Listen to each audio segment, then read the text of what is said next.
Greetings, everyone. Peace and blessings be unto you all. This is Minister Jamie Eatman, and I am on the rise. I would like to thank you all for joining me, those of you who will be, as well as those who shall see this later. I'm going to start the program off a little bit differently today. I am one of those individuals who strongly believe in accountability. So, as you all may have noticed, and for those of you who didn't, I have somewhat of a late start today, but you know what?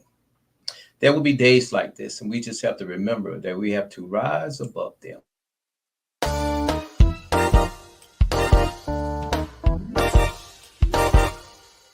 There I was, sinking to rise no more, far too far from that peaceful shore.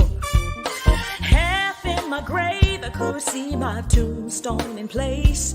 When I heard my master's voice, I could hear him say, "You gotta rise, you gotta rise, you gotta rise, arise my child. You gotta rise, arise my child. Oh, you gotta rise, you gotta rise." Driven by the storms of life, enduring so much strife, I had lost my way, even found it hard to pray. As I began to fall, I heard my Savior call. He said, "Arise, arise my child." He took my despair and gave me life. Now his grace and love shines ever so bright. He said, "Arise my child, there is work to do." He told me to share my light with you. How precious is that flow that will make you pure as snow. No other help I know. You gotta rise. Oh, you gotta rise. You gotta rise. You gotta rise. Arise, my child. You gotta rise. Arise, my child. Oh, you gotta rise. You gotta rise. You gotta rise. You gotta rise. You gotta rise. Arise, my child. Yeah. You gotta rise. Arise, my child. Oh, you gotta rise. You gotta rise. You gotta rise. You gotta rise. You gotta rise. Gotta rise. Gotta rise. Gotta rise. Rise above hate. Gotta rise. Rise in love. Gotta rise. Rise from despair. Gotta rise. Rise in hope. Gotta rise. Rise above war. Gotta rise. Rise in peace. Gotta rise. You've gotta rise. Gotta rise. You've gotta rise. Gotta rise. Jesus is the way. Gotta rise. The truth and the light. Gotta rise. Just trust in Him. You'll be alright. Gotta rise. Rise in love. Oh, rise. You gotta rise. You gotta rise.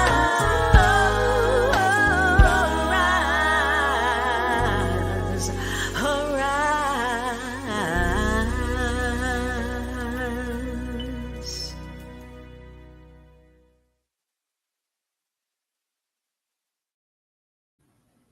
Welcome back, everyone. Greetings, everyone. Peace and blessings be unto you. Welcome, Brother Gregory. How are you? I'm doing pretty good. How's your day going? A little rush, but you know how that goes. We have to rise to the occasion. Life will present us with all sort of opportunities to excel in various ways. So I just had one today, and I'm here, and all is well. Before we get into the program, I wanted to take a moment to apologize to you and those who shall see this later. I actually was supposed to be on at 8, and I don't know what it is with my computer, but it started up very slow. But it's not the computer, it's me. Now that I know, I shouldn't be late again, not like that. But in any case, we're about to get started here, and our topic today is Plan to Prosper Part 2. I know you probably didn't get a chance to look at the outline yet, but as we go over each portion, we'll have enough time to really get into it. But as far as okay, there you go. So, but as far as the program goes, those of you who are listening or watching, wherever you're watching from, particularly, you have an opportunity. If you can enter your comments and they show up in the room, we'll actually make them a part of the program. And if not, we'll get a chance to see them later. And more importantly, those who will be watching now or watching later will get a chance to see that input. And we are definitely open to your pointers, your critique, however you like to define it or address it. So it makes a world of difference. Again, I'd like to thank y'all for joining us. Lady Antoinette says, peace and blessings all. Thank you so very much, Lady Antoinette. If you feel led to join us, you know the way. It ain't that long of a journey. But in any case, we're going to go ahead and get started here. Our topic is Plan to Prosper Part 2. We, on the Wednesdays, do what we call the Emmy moment. Our mission is to educate, motivate, educate, motivate, and inspire individuals to rise above life situations and circumstances. So I'm starting something new on the previous program, Wednesday's program, but the Greg, we're probably going to try to adopt it here as well. From last week's program, as we think as for in terms of education, motivation, and inspiration, was there a moment, an Emmy moment that stands out most for you? Yes. Definitely when you played that Martin Luther King message toward the end about how to be better people, basically. And he gave the 3 core values of essentially learning, be, loving your fellow man, and always growing and learning. And, I felt like I think that's something that, it has to be preached every single day to, especially our young people, because, they have an uphill battle, essentially. Right. You know what was interesting that you chose that topic is interesting because when I met you, you were in a battle, as we all are. But as we met, I was very impressed at our meeting because, it was just some things that stood out about your character. And as we got to know each other a little better, as kind of open up, it was even more rewarding at that point, to be able to be there and see this genuine individual here. And as you learn and you become impressed by what the person stands for. And that was back then, and even move forward now to be here together having conversations like this. God is really good. That it's really a blessing for me. So as you summarize that up, if we went back to look at last week, that wouldn't be exactly what was said, but what is it like a dictionary? What the words that are in there don't mean as much as our vocabulary and how we use them. So I love the way you said that, and at that time I wasn't on the rise in the manner that I was, but it wasn't as I wasn't speaking it as verbally as I do now. But definitely, even when we met then, you were on the rise, I was on the rise, and here we are today. Our paths cross again, and we still on the rise. There's a lot to be said about that. So as you say about being your best, I think we both are still moving forward, still growing. So I want to encourage you, as you heard those words and they stayed with you, let that be a motivation, because I know it is for me, to hear you remember that and repeat it. And then to kind of been saying it and thinking about it, it gives it a lot more gravity than I probably had given it at the time we stated it last week. But to God be the glory. Here we are today, and our program is Plan to Prosper Part 2. And as you noticed, Brother Gregory, the reason for that Emmy moment, there are some people that didn't see last week's program. But Emmy moments are so unique and so special that they can kind of summarize some things that people wouldn't need to be there. But just as you stated, that carries, I think, the weight of the whole gravity of what we were attempting to do last week. My Emmy moment and what stood out the most was the information that you shared. You know, it wasn't quite something that I would pursue and use, but if I was one of those people who were looking at trying to make the most of my money, most of the investment, now the tax portion I can use. I'm gonna be speaking with Ms. Audrey concerning that piece.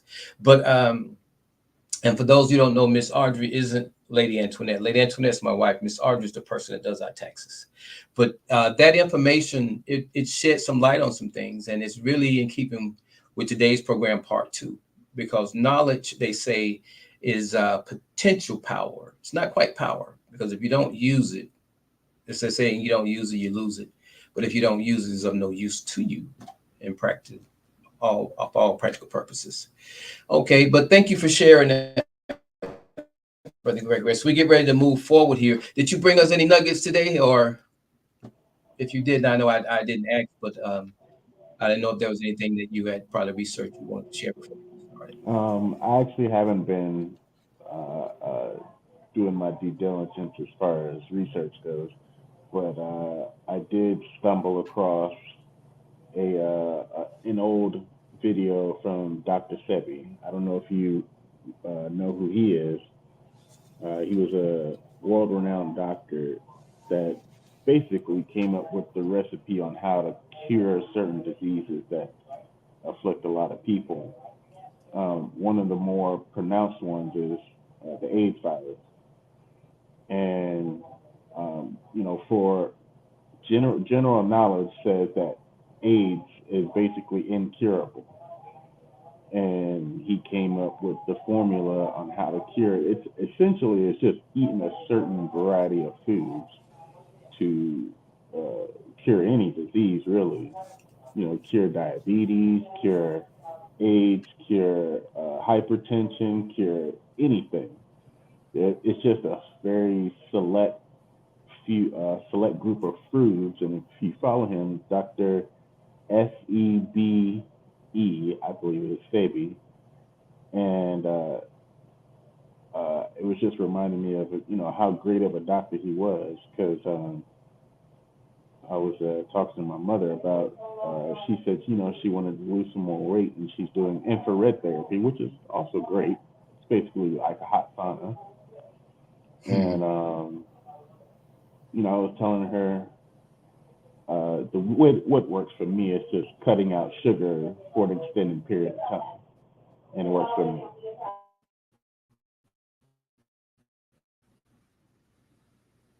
Right. And and of course, I'm well aware of Dr. Sebi. I wasn't in the time when I probably should have been. When he was doing most of his teaching and the things that he had put out, they made a difference. You kind of heard the name Sebi. It's almost like a martyr. When a person goes through life and they're doing things, sometimes people don't really know who they are or come to knowledge of who they are until the person passes away. There was a circle of people that were following him, that were infected by him and influenced by him, that definitely knew who the name was. And there's a group today that's still behind him who attributes or should attribute much of their success to him, because he opened some doors, and in a roundabout way, he kicked in some doors. Because when you think about the fact of what aid was doing to particularly our community, and to come up with anything that gave hope, there's so many directions or avenues to look at who he is and what he did.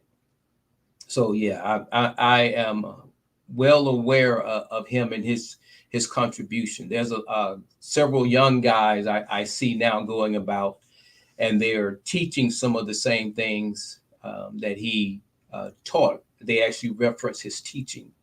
But it's almost like anything when people come behind you and they are doing their thing, they gotta they if they are honest, they'll pay homage to those that came before them. And for the most part, most people that I see, they do. They either know of him or they are speaking of him. So yes, I am well aware of who he is, and like you said, that diet is everything. You know, today a person could study what he did and just probably open a clinic and just reference.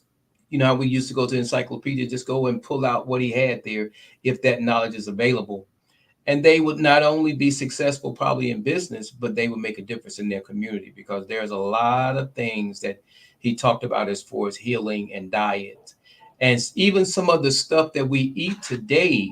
You know, he actually got to the point where he was challenging some theories that were taught, some of the things that were in our food, as though there might have been an intent to put things in our food that may shorten our life, whether people did it intentionally or just out of greed I and completely agree with hunger. that. Yeah. But anything else before we get jumping here? Yes, sir. So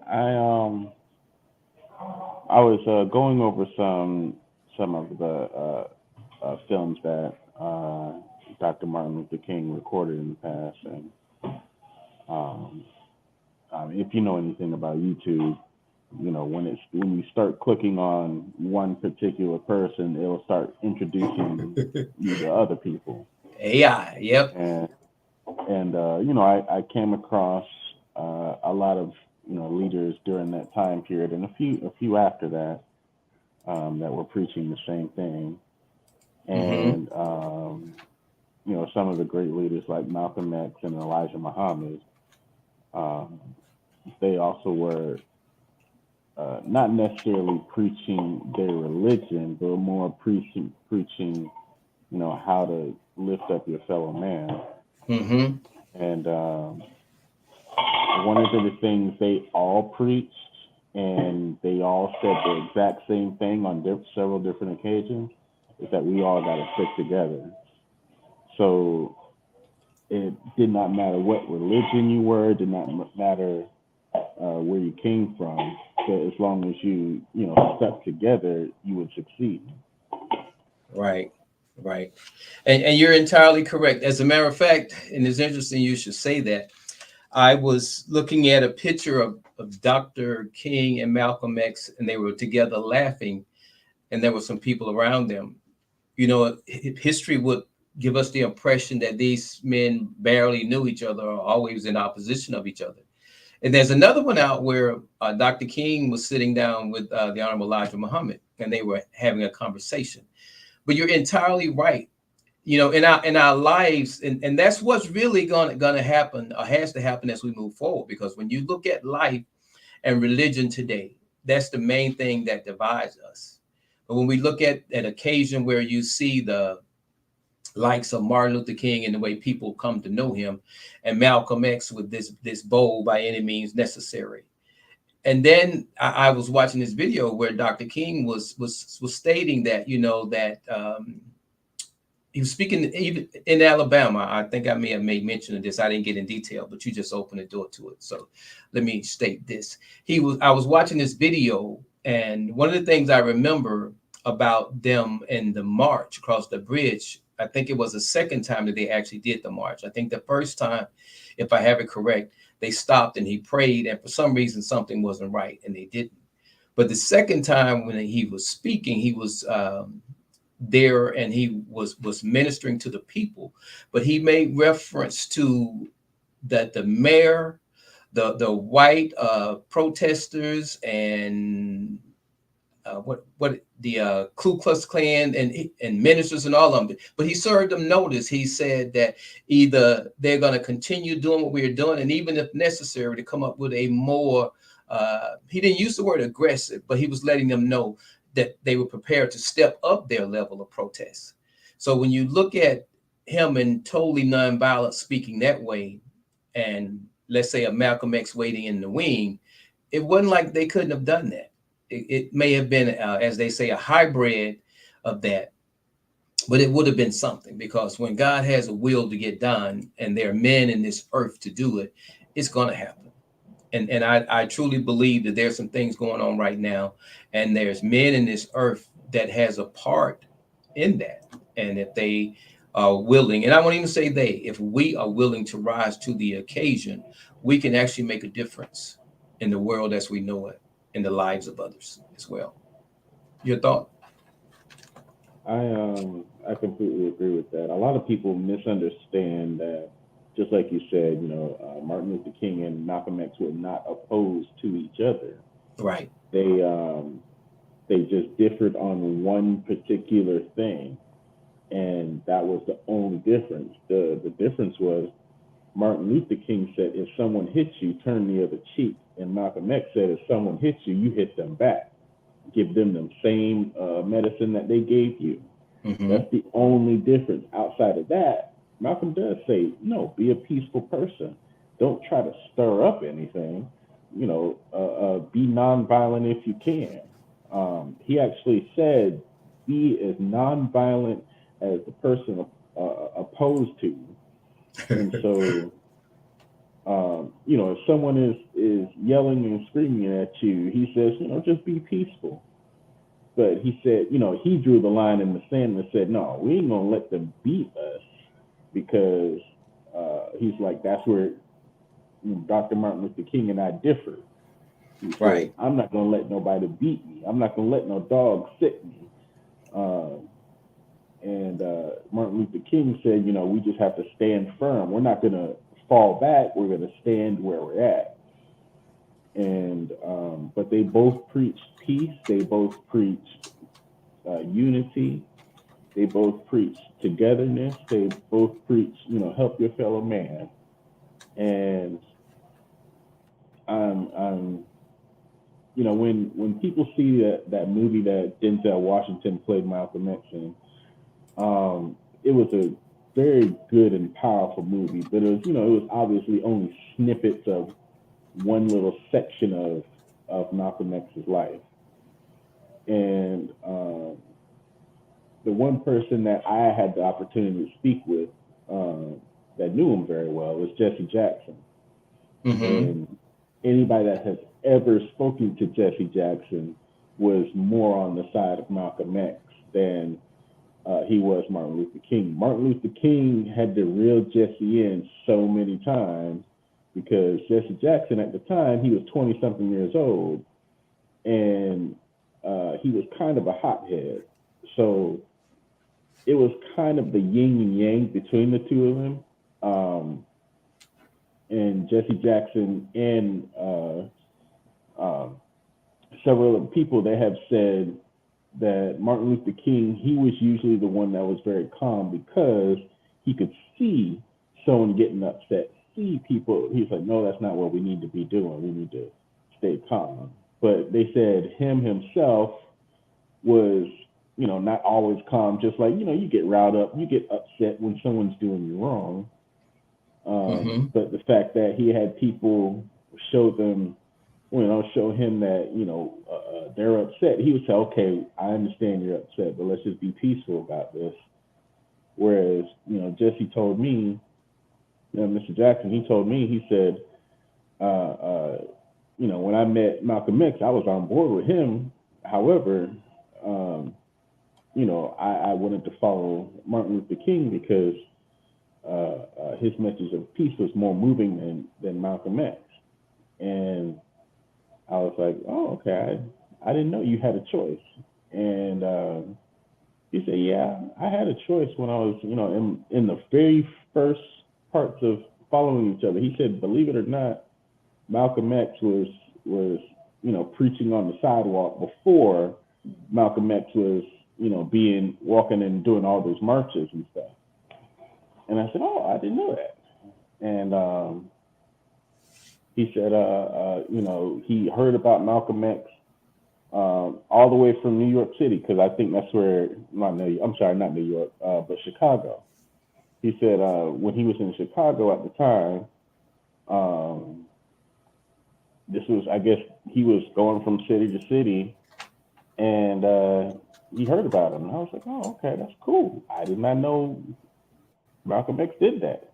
But apparently, he heard about him before Dr. Martin Luther King was actually going from city to city. Now, don't get me wrong, Dr. Martin Luther King was preaching peace basically since he was a teenager.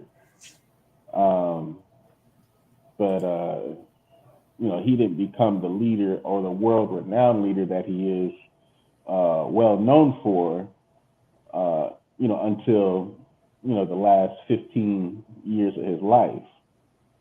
And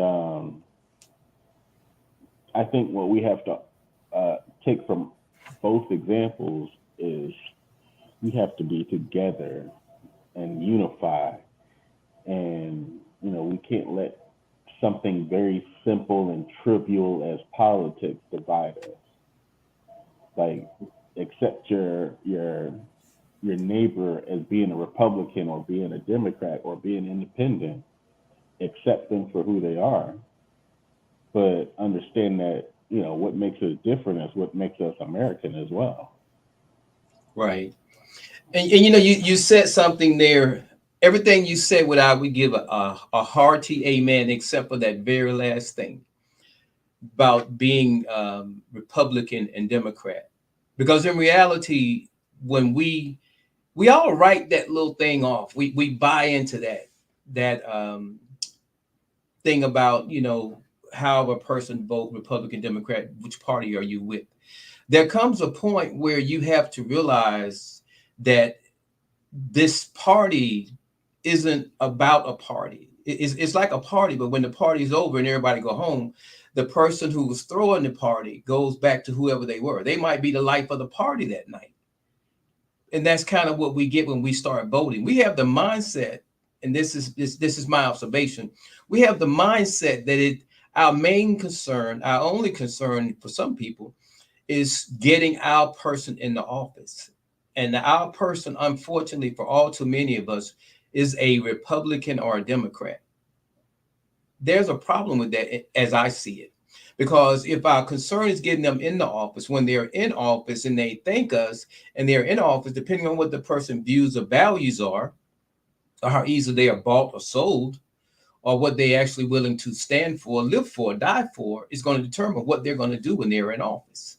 And that person in office, if you chose the right person, then you might enjoy a little bit of success. But that little bit of success is tainted. It's tainted by the same concept that we use to get them in office. A Democrat feels a Democratic issue. A Republican feels this is a Republican issue, when in actuality, this should be a societal issue. This should be an issue that when this person steps into this office, he isn't obligated to a Republican or Democrat. He's obligated to truth, justice, and equality. That's what I loved about the Nation of Islam: freedom, justice, and equality. If you oppose that, you oppose us. They made it plain. And that's the way it needs to be. So when we look at that, as I stated, I agree with everything that you said. Those men were very powerful. And even down to the point of how long or who was preaching first. The Bible says the first shall be last and the last shall be first. There's this thing in there about a penny. Offered everybody a penny for a day's labor. The people that came early in the morning thought they should have got more, but it was a penny for a day's labor. So it ain't a matter of when I answer the call, just a matter that I do. If I'm not contrary, during the time when I didn't answer, because you got some people like Malcolm X, for example. Malcolm X went to jail. It wasn't for nothing that pertained to Islam. It was for criminal activity, behavior. But when we can change a person's mind, we can actually change their lives.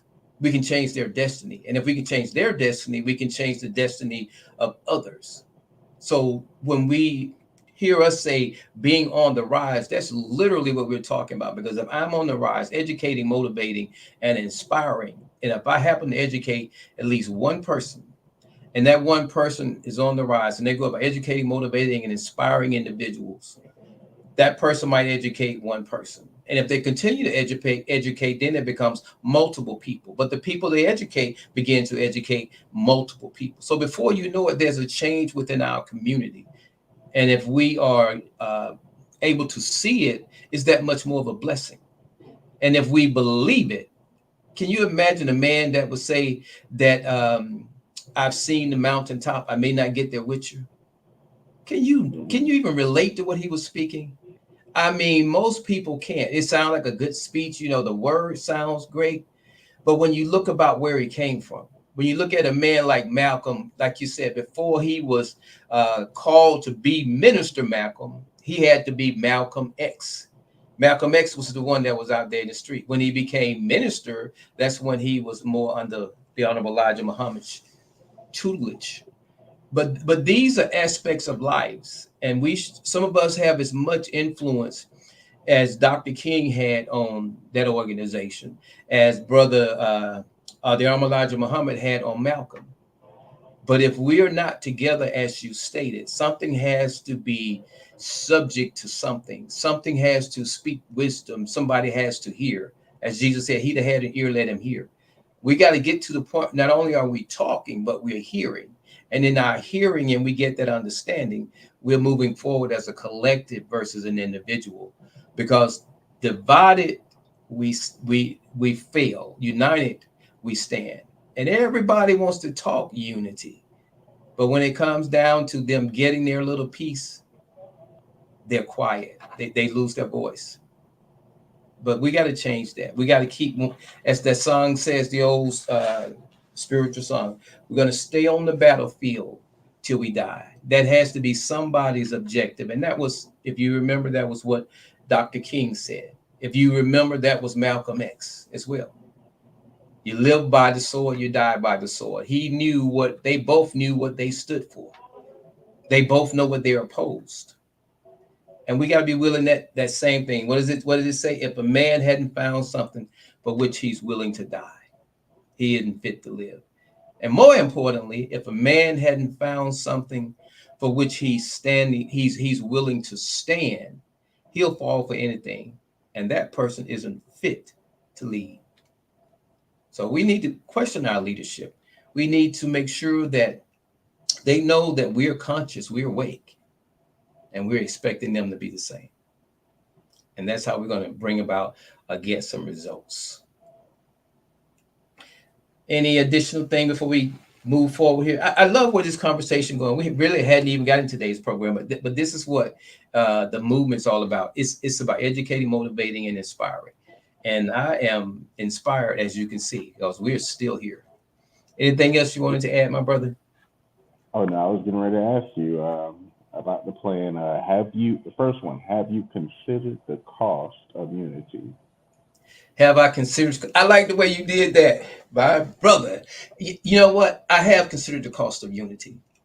As a matter of fact, and that question, as you said, is have you considered the cost? It's one of those that could have been worded anyway, but I like the way you did with that. Because when it comes down to unity, unity does come with a price. You know, there was a speech that Dr. King was giving, and he made reference to how at the time white people didn't know anything about Watts, East Side, or all these different places he named. I guess those are supposed to be the rough areas. But he made reference to some of the people that left there and became successful. They were the first at this and the first at that. And he didn't really, say that much bad about them. But he said, we don't just want some firsts. We want some seconds and some thirds.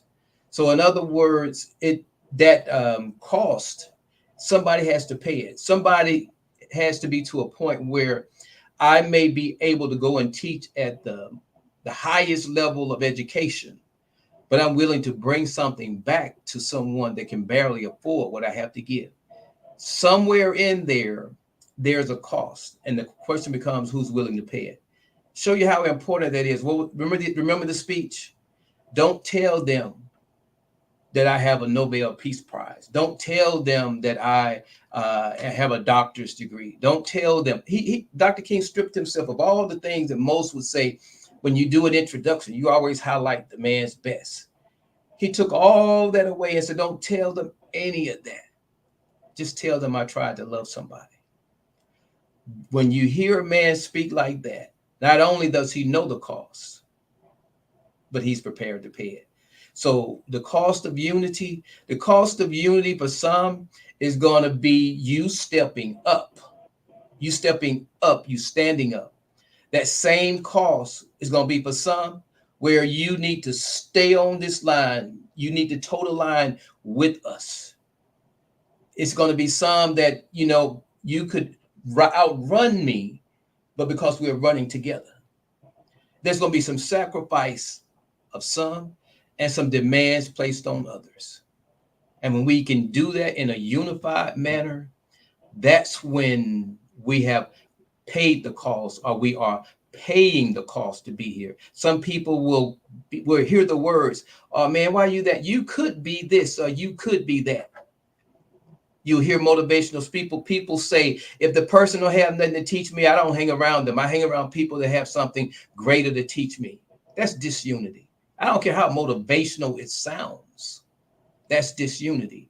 When they get to the point where you have something to give, you either have it to give and you are giving it, or if you're going to seek something from someone, then call yourself a student.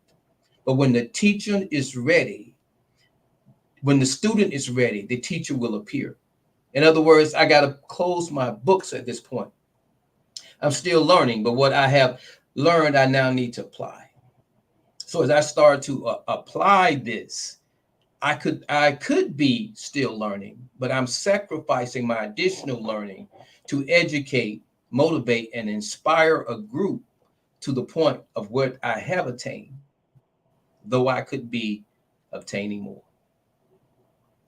Did I answer your question, sir? Yes, you did. Okay, how about yourself? That cost, what does it look like?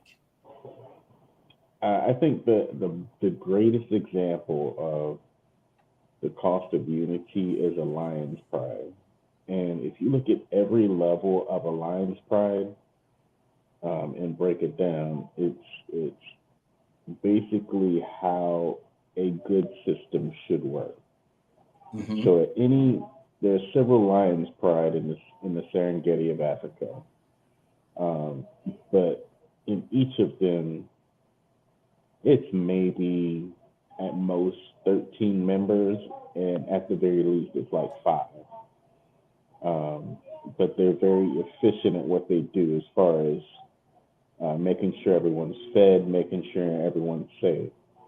It starts at the bottom. The bottom is usually cubs or the very young lions. And the mothers usually protect the really, really tiny cubs that can't fend for themselves. And then the young lions, if it's a female lion, she starts to be trained on how to hunt as soon as she gets big enough to actually hunt. And if it's a male lion, whoever the alpha male is in the group, he starts training him on how to be an alpha lion by essentially picking on him all the time, making him go out and hunt with the women or the females all the time. And at a certain point, when he's big enough to challenge that alpha, he kicks him out the pride and said, "Now you got to fend for yourself, start your own prize, or you come back and challenge me." Now, what creates unity is that any other lion other than that one he kicked out to challenge him is not allowed in that prize. If another lion comes in, that alpha male is going to fend off that other lion, even lioness. If they don't belong in that pride, they actually all have a certain smell they recognize. If they know you're not in that pride, they will kill you. And so we have to get defensive about our people the same way an alpha lion is protect his pride. We have to get defensive and say, well, no. You're not going to mess up what we got going on. It's really good right now.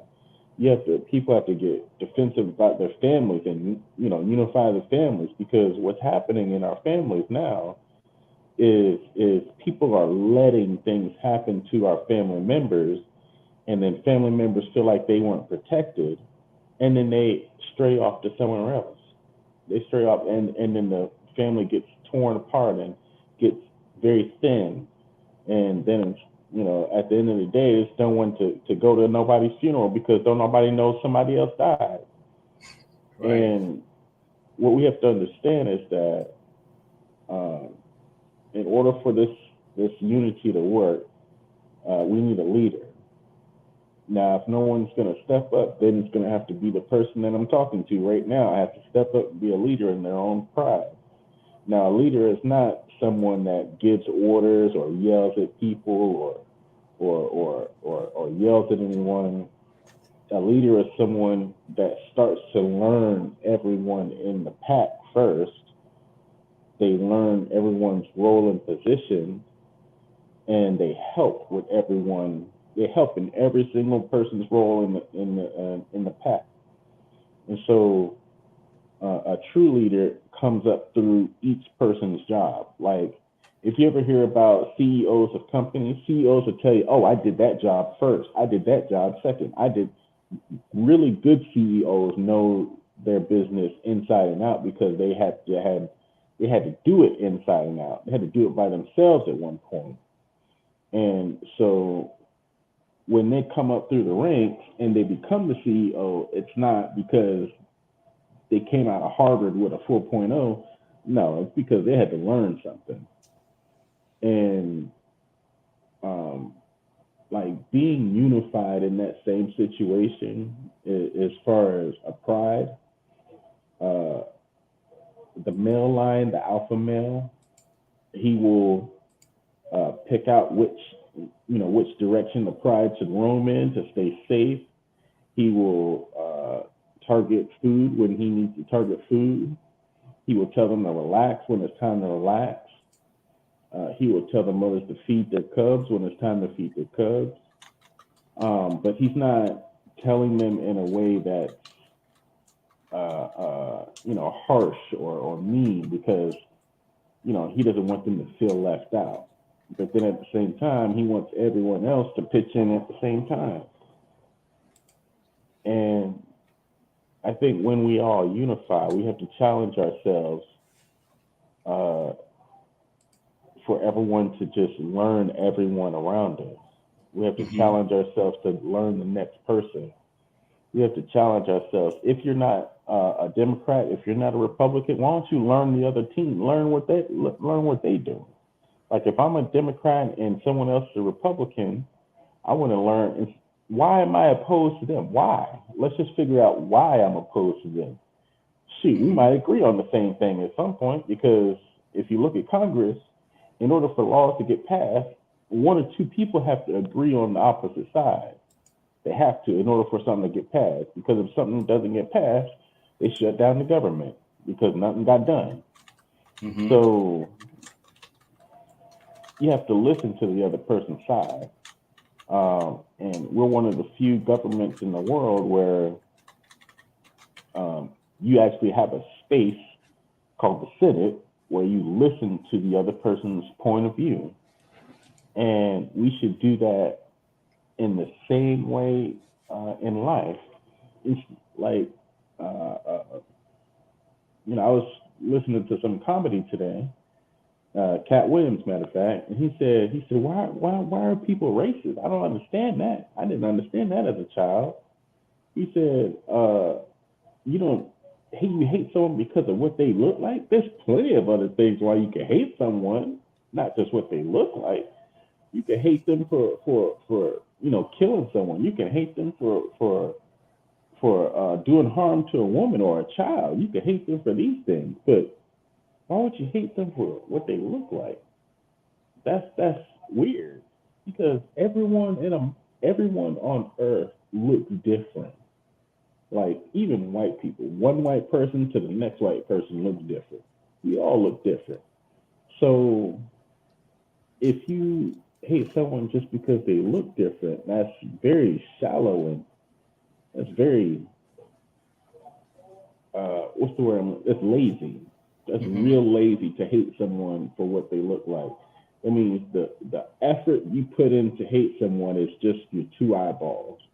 That's it. That's how lazy you have to be in order to hate someone for what they look like. And I can say I've never hated anyone. I've actually used the word hate. Like, I'll say, oh, I hate this car, or I hate this, that, or I hate these things. But in reality is it's me disliking them. So if you dislike someone, just figure out why you dislike them. Mm-hmm. Talk to them. Have a conversation with them. Maybe you actually don't dislike them. Maybe it's just something that you dislike about yourself. So unity can also mean you're trying to unify why you have a opposition. You can figure out why you're trying to oppose something. So, like, you could say, you know what? I don't know why I don't like this person. Let me talk to this person. It all starts with conversation. Just have a conversation with someone. We do a lot of talking every single day, and all we need to do is talk to each other. We don't need to yell. We don't need to scream. We don't need to holler. We don't need to cuss. We just need to have a conversation. And that's the first step of unifying is just having a conversation with someone you think you have an opposition with. You might find out you don't. Right. I like the way you said that, because in all our getting, we need to get an understanding. You know, if even down to the voting issue, like you said about Republican, Democrat, how can you vote against a person if it's solely based on a party you know nothing about them? So if you stick with the two parties, there'll never be one. It's like a husband and a wife when they get married. If you stick with being my own man, or my own woman, or whatever the case may be, until you lend yourselves to a unity, or a institution where the two of you function as one, you're going to always be divided. So when it comes down to politics, the reality of it is that politics is designed to keep people divided. Even down to when everybody seems to love the fact that here in the United States, we are this Democratic Party. We vote. When you think about the concept of voting, it serves its purpose. But if people in office are not righteous people, you end up empowering the wrong thing. That's a flaw that comes with humanity. And the way that you get rid of that flaw is you begin to teach, you begin to, as you said early on about that pride, there are certain things that you don't let in your circle.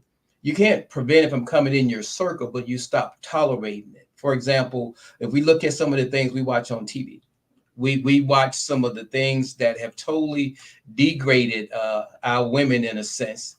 And we look at our so-called our vice president running for office, and she pulls this same stuff in to run for a campaign as a grown, as some people say, as a grown ass woman.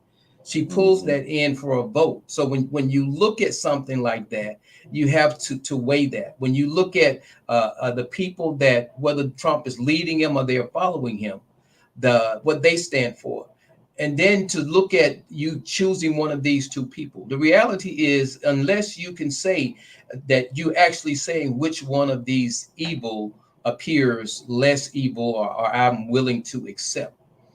Mm-hmm. And then at the end of the day, you know that you voted for something that was evil, because it doesn't represent where you as a person should be trying to go. It doesn't represent where we as a people should be trying to go. Because when you look at in God we trust, if we trusted in God, we would try to be more obedient and like God. And if it's going to do all the things that we're going to turn against all those things that are morally correct, all those things that are spiritually correct, and all those things that are show us that we are a person of character, we are a person of substance, and we're going to turn against all that to get a vote, or we're going to just throw all that out just so we can vote for someone, that means we really have a problem. And the truth be told, we really do. The thing that I think is going to work toward our unity isn't the fact of looking at politics from perspective of getting to know the parties. It's letting the parties get to know you, because when people realize what the people that they are leading stand for, then they will be apt to make better decisions. When people can be in a society where they can take whatever out of school so that the young can be raised up to be ignorant, that all they see is these white people opposing these black people versus understanding of what America is, how America was built. There was, I wish I remembered it, but there was something I was watching that pertained to Vice President Harris, and she had said that she was in favor of something. But the thing that she said she was in favor of, there's no way you could actually get behind reparation if you're in favor of that. Not to say that she should need to get behind reparation, but before that, there was an article where she had spoke on reparation. So you can't have it both ways. And when you get to the point where your ideal is to please two sets of people and two sets of opposing people, that's a great conflict. And to show you how that I think it works is it isn't a matter of you being with me. You may not be with me, but I'm sure as hell not going to support you if you're opposing me.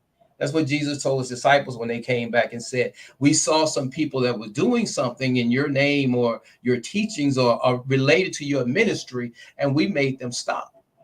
And his comment was, if they're not separating, they're not against me. So it ain't always about who's with you. I don't need to pretty much know that piece because I can't know your heart, but I can surely see and tell what is against me. So when I see those things that are against me, those are the things that I should be willing to stand and oppose. And back to the comment about a person being elected into office, if we get to the point where unity becomes a priority, unity doesn't stop with getting you in office. We're unified in our demands of you. You're a servant. Your role is to fulfill the desires of the people. So when you start doing things underhanded, that lets you know that this person cannot be trusted. And we've had plenty of them. When they get to the point where this person has made a living of doing certain things and now want to appear to be squeaky clean. And there are people that are paid to go out here and make them look that way to get them into office. Those are professionals, professional liars, professional cheaters, professional marketers, all of that. So my point is, if we stop looking at the professional marketers and the image they're painting before us and get to the point we're going to unify in our efforts and how do we demand the actions of this person once they are into office, we will be benefit more as a people and we have something to be more united on. I think that will go much farther than some of the things or some of the practice that we have politically. To include in families, I always tell my wife when it comes to issues of the household, I'm all open for discussion. But when a decision is made, going back to like you said, that lion, that pride, there's roles that we have to acknowledge. There's roles we have to respect. And when we don't expect and regard those roles, things begin to fall apart. And anything divided against itself cannot stand. There's just so many things biblically that if we were to get an understanding, they would unify us almost right away as long as we wanted to stand for what was right, stand for what was just, receive, acknowledge, and demand what's true. We may have some discussions about what that means, but we're having the same discussion that's relevant versus going off in 3 and 4 different directions. So unity is the order of the day. Unity comes with a price. Unity comes with a cost. And the real question becomes, how prepared are we for or to unify? I think for me, that really becomes the question. How much do we want it? Do you think we want it a lot or what? Do you think we are even ready for that conversation? Not just us, but we're speaking in general. Do you think the people that are supposedly leading us are ready to consider the word unity? Well, without getting too political on you, I feel like our leaders, or I should say so-called leaders, are not the type of people that we need to lead us.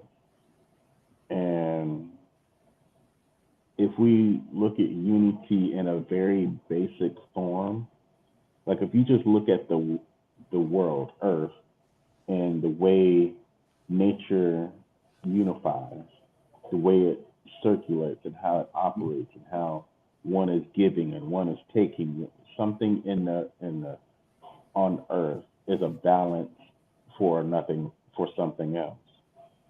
And with all these people in our world trying to take, eventually that wall is going to break down of them taking too much. So unfortunately, it's gonna. I feel like it's gonna be just it's somebody's gonna snap and something's gonna happen and it's gonna break the levees versus trying to create balance. Mm-hmm. So, prime example is if as long as America has been a country, Black people have been persecuted and been mistreated, along with other races, but specifically Black people have been here the longest. And it just every so often you'll see Black people unify for a brief moment, but because we don't get what we want within those 6 months or within that 1 year, we won't unify anymore after that. Or the people that unify us, we turn out to be frauds and we stop unifying after that. Or the people that we get behind kind of turn their back on us and we stop unifying after that. So it seemed like leader after leader that we've gotten behind and said, okay, this is our guy, this is our woman, we're gonna do right. It turns out, they are not who they say they are. Prime example is Kamala Harris. Today she's Black, tomorrow she might be Asian. We don't know what she's gonna say tomorrow, but then she gets a rapper to perform for her here in Atlanta, and I didn't see it, but all I had to do was hear it. And then it started me thinking, when do our leaders of the world get rappers or get involved with hip hop? As soon as it's election time. When it's election time, they go get a rapper. They go get someone that has the most albums or streams or whoever. They don't get someone that actually stands for something. They get people that talk about stuff in their music that either they don't have or they wish they had or they exploit. And she got Megan Thee Stallion because she was a woman and she felt like, oh, she's doing good for herself. If you ever listen to her music, just 30 seconds of it, you wouldn't like it. But my point being is, like, the political leaders that we supposed to have lead us are not true leaders. They're puppets. They're just playing into a game, and people have to wake up and realize that whole president situation, no matter who you want to vote for, it's they're both playing the same game. Because even Donald Trump, Kamala Harris, Joe Biden, they followed the recipe to how to get votes from people that don't read books, people that don't watch the news, people that don't understand that the president vote is not as important as your mayor or your senator or your alderman. Those people. Those votes are more important than anything. Your judge, you wanna have a judge that you stand for in your courthouse, the one that you would go to. You want to have a sheriff that's in your town that you want to vote for. Those people are more important to vote for than the president. It's very few times that a president will do something that affects an individual on a very average level. Very few times. Right. Like when people said, "Oh, Donald Trump, he cut taxes for people. For people that make seven figures and more, and that's usually celebrities, athletes, and big businesses. So the average person like you and I, he didn't cut taxes for us. Mm-hmm. Same thing with Obama. He lowered taxes, but it wasn't for the average person like you and I. Mm-hmm. It was for that middle class, that upper class. And so, um, I voted for Obama because I wanted to see him, the first black man to get in office. And I have no idea who I would vote for now because my guy dropped out, the person that I thought had some common sense. And so, when it comes, so now I'm just going to be voting for the people in my local office that I know I can have. I could probably shake their hand if I wanted to.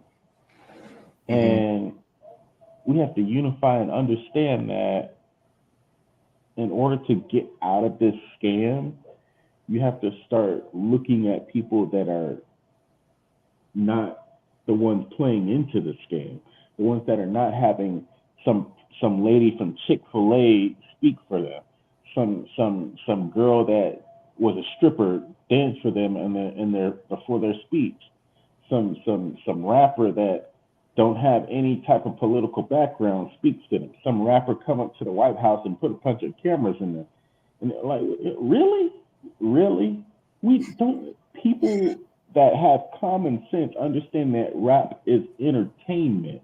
It is not a sway for political this or that. It's purely entertainment. And Right. so, like, to have someone that worked at Chick-fil-A and speak for them, like, come on now.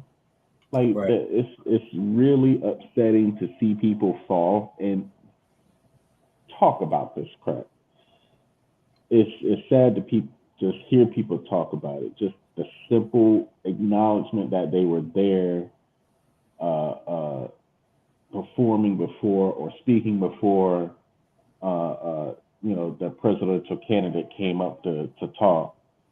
Like, prime example, they had Amber Rose. I don't really know her, but I did it. All I did was type in her name, and I found out very quickly it was someone I would not want to have dinner with.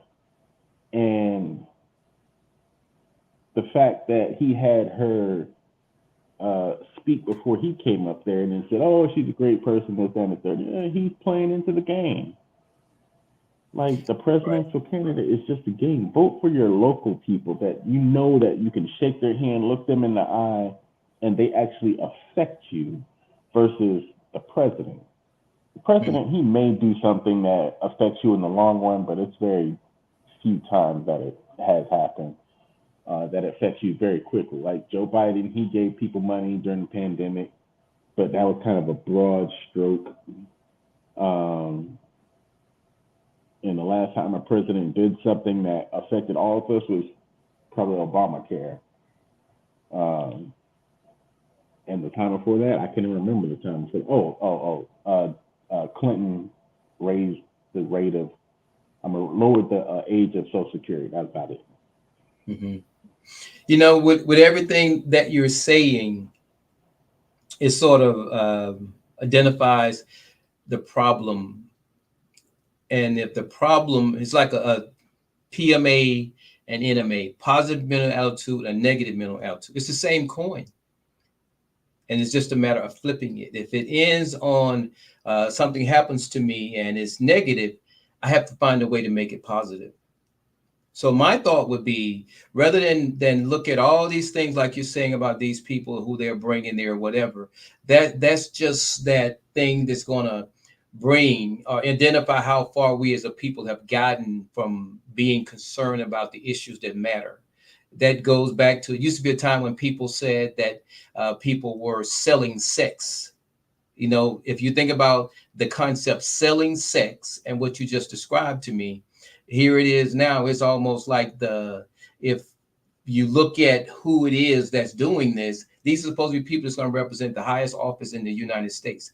But my point is this: if we got beyond the trap, the entrapment that we're done once they've been elected, and find out ways to implement systems to communicate, demand, monitor, and get the feedback while they are in office, and how to make our protests count.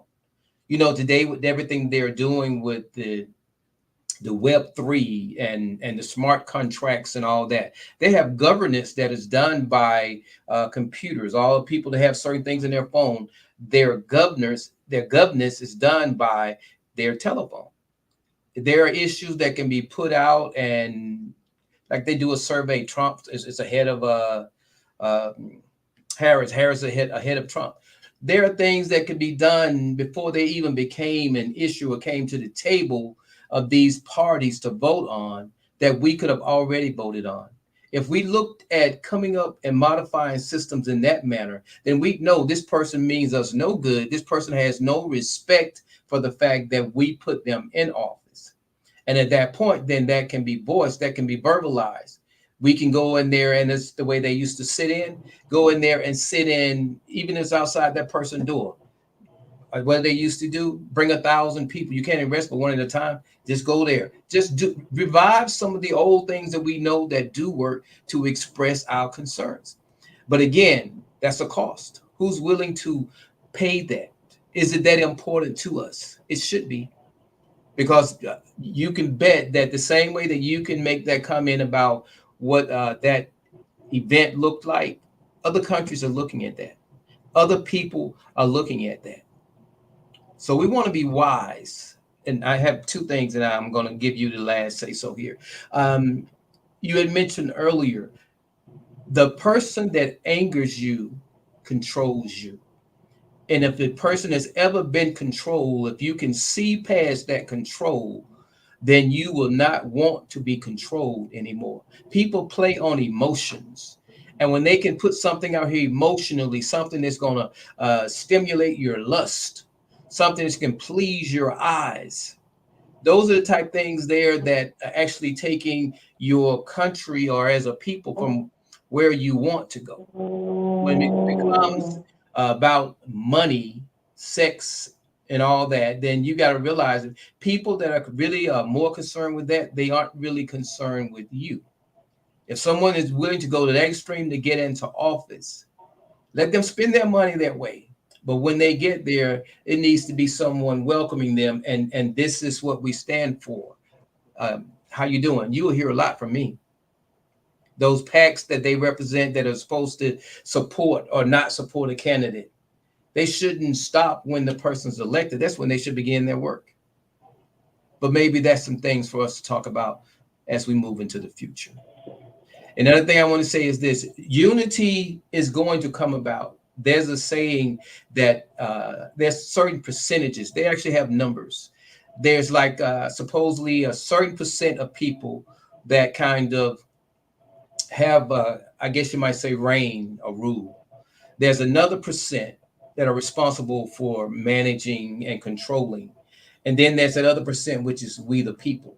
But when enough of we the people get angry, the people that are supposedly managing and in control, we begin to disrupt things. So when the disruptions occur, along comes the change. That's when you find men like a Dr. King. That's when you find men like a Malcolm X. When there's a riot about to break out, and the same man that has told you by any means necessary comes and diffuses that riot, not because he feared you, but because there's a way that people can progress. So when we start thinking about and allowing wisdom and selecting our more intelligent and demanding more intelligence from the ones that are in office, then we become unified and we can actually begin to move forward. But until then, we have to be willing to rise to the occasion, to educate, motivate, and inspire individuals to rise above life situations and circumstances. And we have many of those that confront us every day, but we have to rise to the occasion. I'll give you the last say so, and we'll close out from here. But thank you. I just want to thank you, my brother. We didn't even get into the program, but we got probably the best program I've had yet. Thank you. I guess the thing that I need to say to everyone is, we all need to just come together and help your neighbor. help your neighbor do something. If you help your neighbor do something, we used to have this thing back when I was in high school called Pay It Forward, and every month we would pay it forward to someone in our classroom or in our school.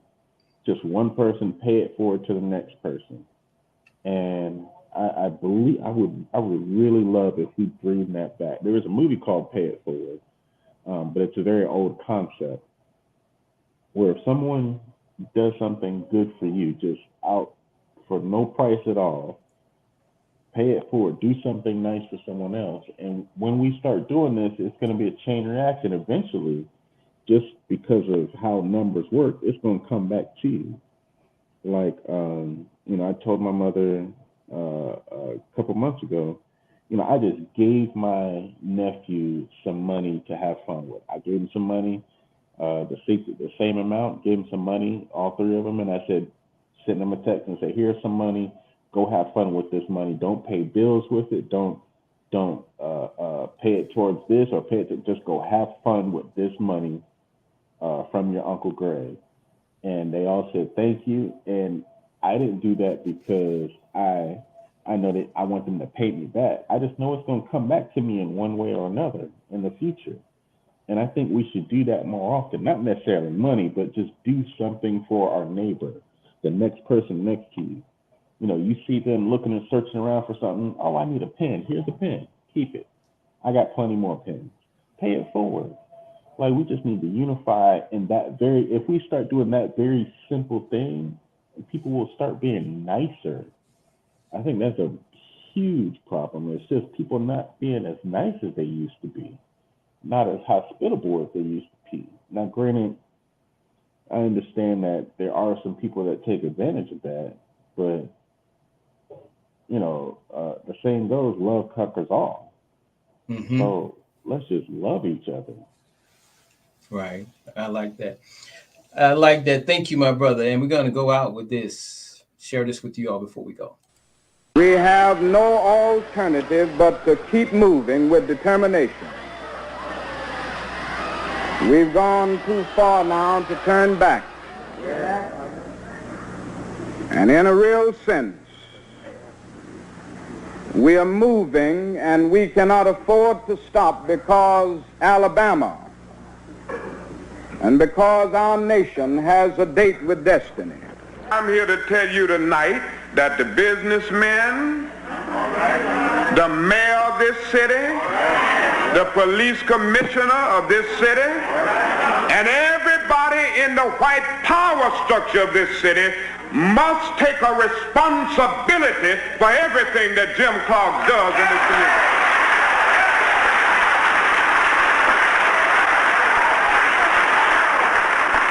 It's time for us to say to these men that if you don't do something about it, we will have no alternative but to engage in broader and more drastic forms of civil disobedience in order to bring the attention of the nation to this whole issue in Selma, Alabama.